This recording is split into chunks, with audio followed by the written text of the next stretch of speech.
Hi everyone, it's May, so that means that we're celebrating beef all month long as this month's harvest of the month.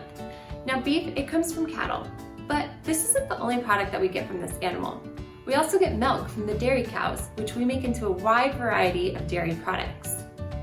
Now, can you think of any foods that have beef or dairy in them? I challenge you to make a list like I'm going to up here, or just brainstorm in your head.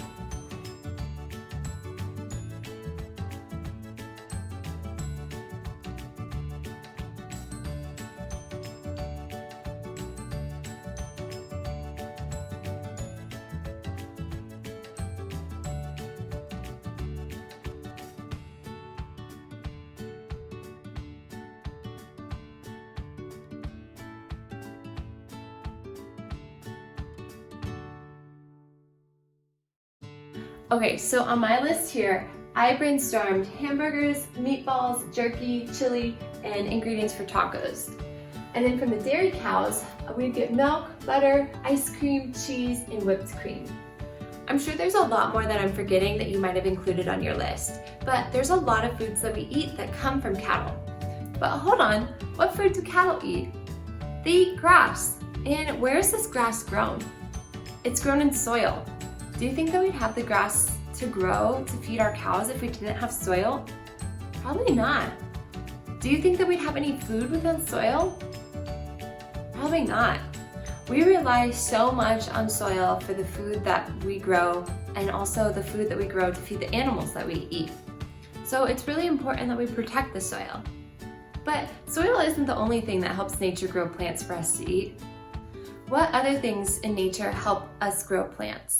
Go ahead and list them down on your sheet of paper, and I'm going to draw them up here.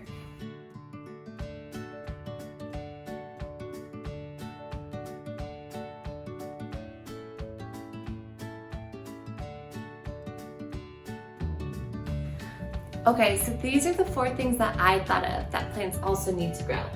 So they need soil, obviously. They need sun, water, and air.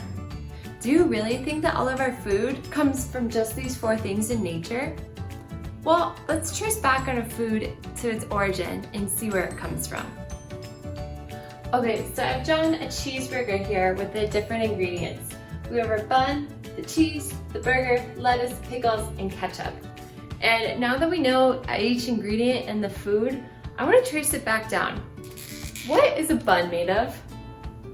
That's made of wheat. And wheat is grown in the soil and uses the sun and needs water and air to grow.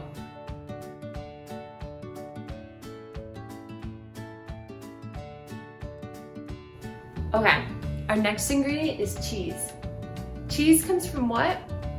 That's right, milk, and that comes from dairy cows.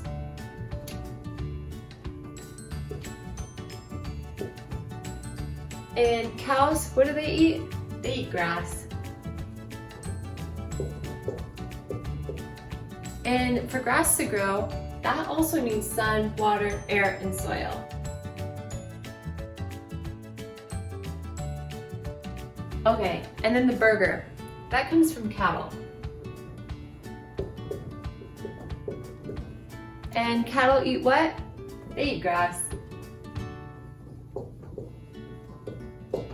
And grass, again, that needs sun, water, air, and soil to grow. Okay, and then our lettuce. Lettuce is lettuce. And that needs sun, water, air, and soil to grow. Okay, our pickles. Do we know what vegetable pickles come from? Yeah, so they're just fermented cucumbers.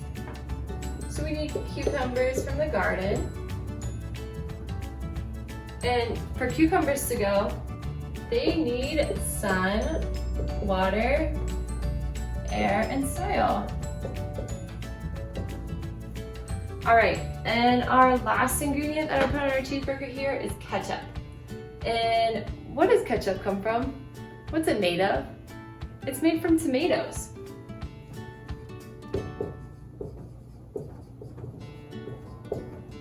And for tomatoes to grow in our garden, we also need to supply sun, water, air, and soil.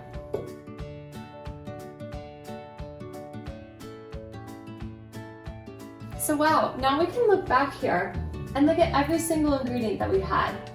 And some of them are easier than others. Like buns are mostly made out of wheat, and some of these other ingredients, such as our vegetables and ketchup, those also come from vegetables that are grown in the ground, so they're easy to trace back.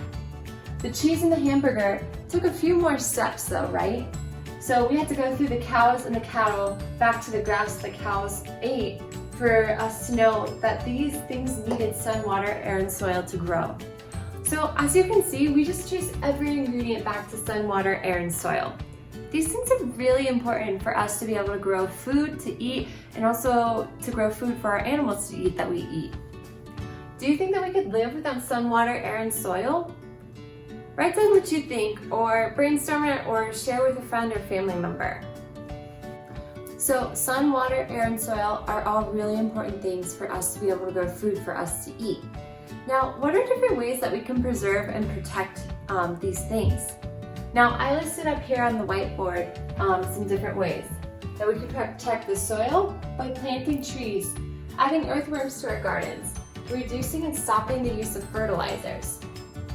For the water, we can use less water at home, so that means taking shorter showers. And clean up the trash in the gutters on like your way home from school. And make sure that we're properly disposing of all our waste and recycling when we can. And for the air, we want to try to walk or bike instead of driving. And when we can, carpooling with our friends and family. And be sure to turn off the lights and unplug our electronics when we're not using them. These are ways that we can help preserve the environment for the future so we can continue to have some of our favorite foods. Be sure to share these tips and any others that you might have thought of with your friends and family.